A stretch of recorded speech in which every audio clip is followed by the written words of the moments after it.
Дэлхийн хамгийн тэнэг 10 бүтэлгүй дээрэмчин. Санаанд оромгийн тэнэг бүтэлгүй хулгайч дээрэмчдийн үл бүтэх 10 хөгжилтэй түүхийг хүргэе. Андуурсан дээрэмчин. Хамгийн азгүй хулгайчийн нэгээр Америкийн Аризона мужийн Робин Жаспер гэгч шалгарчээ.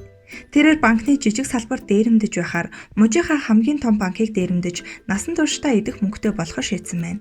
Ингээд олон өдрийн турш машинтайгаа тэнсээр Blood Bank гэсэн том бичгтээ том байшин нүлээд авч. Энэ нь доноруудын цусыг худалдан авч хадгалдаг цусны төв юм. Гэвч дээрэмчин үүнийг мэддэггүй байжээ. Нэгэн орой том банкнаас асар их мөнгө хулгайлахаар банк руу агааржуулалтын хоолоогоор оржээ. Нарийн хоолоогоор мөлхөөд хамаг тамираа барьцгаад байтал нь хоолой гинэт цөмөрч дээрэмчин банкны офисын өрөөнд газарджээ. Даваа гарагт ажилчид түүнийг ажлын байр тусгаарлагч дээр салтаагаараа суучихсан ухаангүй байхад нь олсон байна. Үүнээс болж дээрэмчин хүүхэдтэй болох боломжгүй болсон ажээ. Хамгийн тэнэг дээрэмчин. Хамгийн тэнэг дээрэмчний нэгээр Жеральд Диксон гэгч Канадаар тодорсон байна.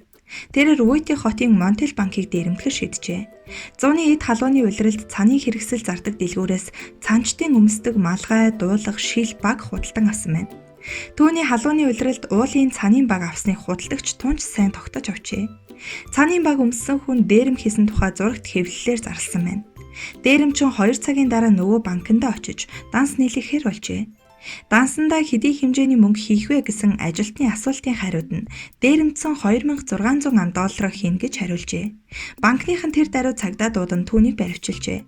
Шүүх ажиллагаан дээр түүний өмгөөлөгч түүнийг дүүрчгсэн тэнэг оюун ухааны сааталтай гэж нотолж шоронд суух аюулаас аварсан байна.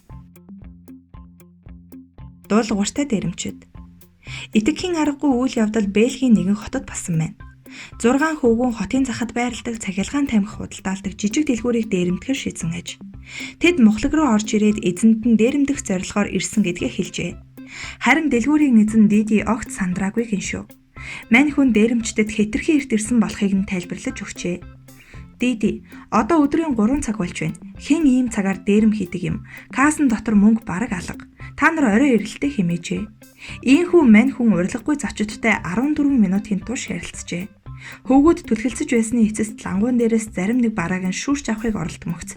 Дэлгүүрийн эзэн оройн цагаар ирж дээрэм хийвэл зүгээр гэдгийг нь ойлгуулсан байна. Дээрэмчид арга буюу гарч оджээ. Диди тэр даруй цагдаагийн газар руу утас захив. Жижүүрийн офицер түүний яриаг сонссны эцэст наадуул чин дахиад ирэхгүй дээ. Тийм тэнэг үйлдэл хийхгүй байх. Тэгэхэр тайван байж болно. Бид цагдаа явуулах боломжгүй хэмээн хэлсэн гэдэг. Гэтэл дээрэмчид эргээд ирсэн аж 17 цаг 30 минутанд тэд дахиад л дэлгүүр рүү орж ирсэн байна. Диди тэдэнд арай болоогүй байна. Би бэлэн мөнгөө тоолж амжаагүй. 1 цагийн дараа хань тэгэхэр хүрээд ирээрээ хэмээн сэнхрлөв. Хүүгүүд дахиад л юу ч авалгүй гарсан байна. Тэд яг 1 цагийн дараа тохирсон ёсоор эргээд иржээ. Харин тэднийг тэнд цагдаа нар угтаж авсан байна. 5-ыг нь шууд баривчилсан бол нэг нь зүгтэж амжив. Дүрдээ хит хитгсэн дээрэмчид. Парис хотоос холгүйхэн оршдог нэгэн жижигхэн хотод амьдардаг байсан 3 залуу. Дээрэм тонуултай кино үзсээр сүүлдээ өөрсдөө жинхэнэ дээрэмчид мөн гэдэгт эвгэлцгээ болтлоо итгэжээ. Тэгээд гуруулаа дээрэм хийхээр шийдэж буу барин ойролцоох банкны салбар руу явцгаасан байна. Гэтэл дүүдээ хит орж хар ирчээрээ гүйж явсан 3 банкны эргэлддэг үүдээр орох гэд уучраа ололгүй аргагүй ирэхэнд 2-3 минут дотор нь гүйхэн тэр. Тэгсээр дотогш орж чадахгүй эрэгдэг хаалганд төвжигдэлтэй нүш гэж бодоод аргагүй ирэхэнд арай гэж нэг юм гадагш гарчээ. Амьсгаагаа дарж байгаад дараагийн оролдлоор дотогш ороод буугаас авчин байж 100,000 франк нэхэж эхэлсэн байна. Гэтэл урд нь хаалгыг нь зогсоож чадахгүй тэнэгтэж байхыг нь харж элгийн хүчтэй инээсэн банкны ажилчид нөгөө 3-ын мөнгө нэххийг нь хараад тоглож байна гэж ойлгоод газар өвхрөн унахаас наагур инээлдэж эхэлжээ. Ингэн чиний бодоогүй байсан дүрдээ итгэсэн 3 залуу балмагдаад хит их мөнгө нэгсэн болоод шоолуулаад байна гэж бодоод нэгсэн мөнгөнийхөө хэмжээг буулгасаар 3 минутын дараа гэхэд 100,000 биш 1,000 франк нэхэж эхэлжээ. Гэвч ажилтнуудын инээд тасрахгүй байсанд дээрэмчдийн ахлагч нь асар ихээр уурлан тейлрийн өмнөх тавцан дээр үсрэн гараад бууга тулгах гэтэл эрчэндээ халтарч унаад хөлөө хугалж орхиж. Нөгөө хоёр нь ахлагчаа яасныг хараад зүгтсэн ч ахаад л эргэлддэг хаалган дотор гацчихж гин. Ингээд тэднийг цагдаад хүлээлгэн өгсөн ажээ. Хамгийн хаанх дээрэмчид. Америкийн Калифорни дахь McDonnell Douglas компани 3 ажилтан банк дээрэмтгэж шийджээ. Энэ 3 зүгээр ч компанид биш, харин сансар нисэх онгоцны компанид ажилладаг ухаантай хүмүүс байсан болохоор цайныхаа цагаар дээрэм хийчгээд баригдах магадлал хамгийн өндөртэй эхний хэдэн цагийг компанийхаа цайны газарт гэмгүй царайлан сууж өнгөрөөхөөр шийджээ. Ингээд хэдэн 7 хоногийн туршид багаа яаж өмсөх, бууга яаж гаргах, хэрхэн зүгтах зэргийг бэлтгэлийг секунд хэмжигч барьж байгаад маш сайн давтсны эцэст дээрмэ хийжээ. Дээрэмч амжилттай болж ямар ч алдаа гаргасангүй. Тэгээд компанийхаа цайны газар гэмгүй царайлан сууж байтал нь цагдаа ээж баривчлахад гайхахын ихээр гайхжээ.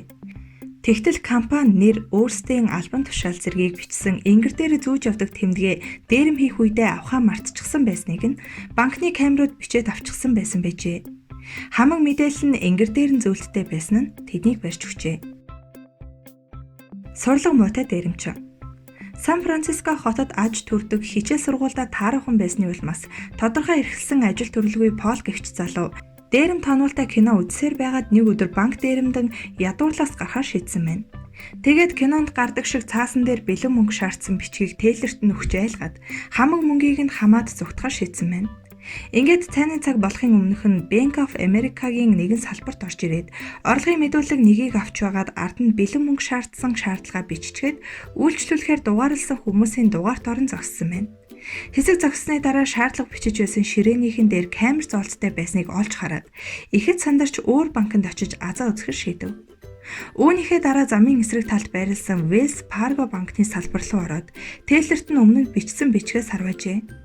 Гэтэл гай болж Bank of America-гийн орлогын мэдүүлэг дээр энэ бол дээрэм бүх мөнгийг шууданд хий гэж буун алдааттай бичсэн байснаа муу сурлагтан болохоор огт анзаараагүй байжээ.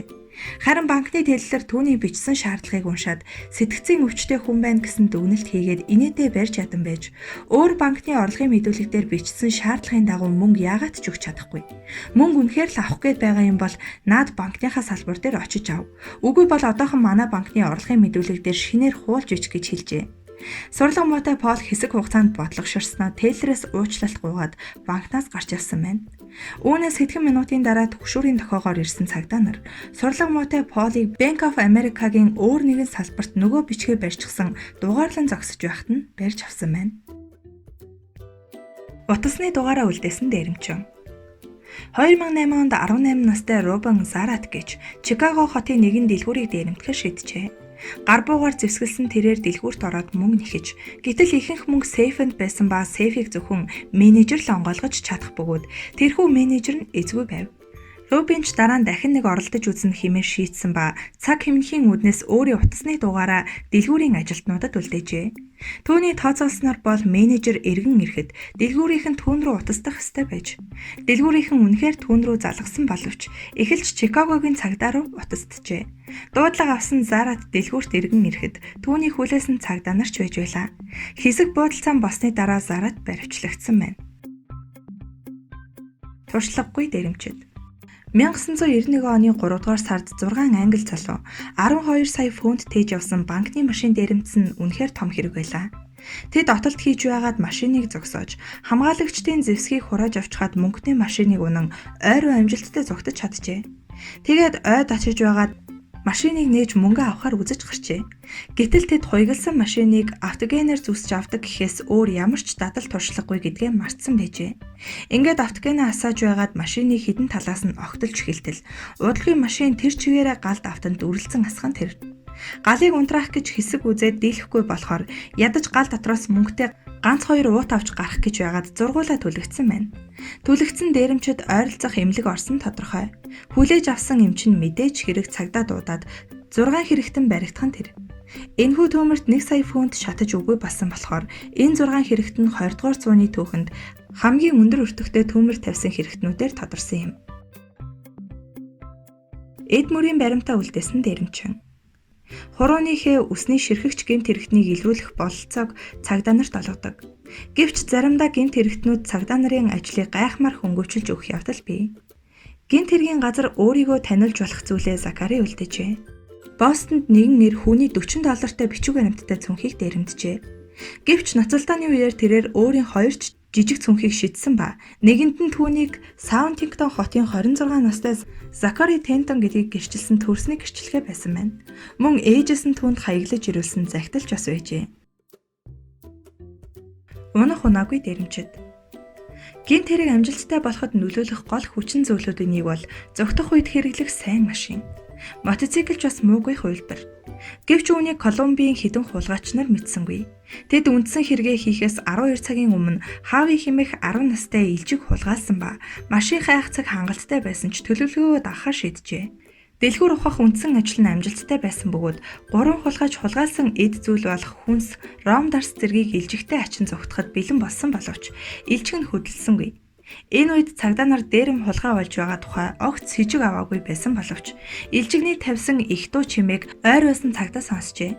Ингээд хулгайлсан зүйлээ ачсан илжигийн хаян зүгтхаас өөр замд тэдэнд үлдээгүй байсан ч тэр дорой баривчлагдсан байна.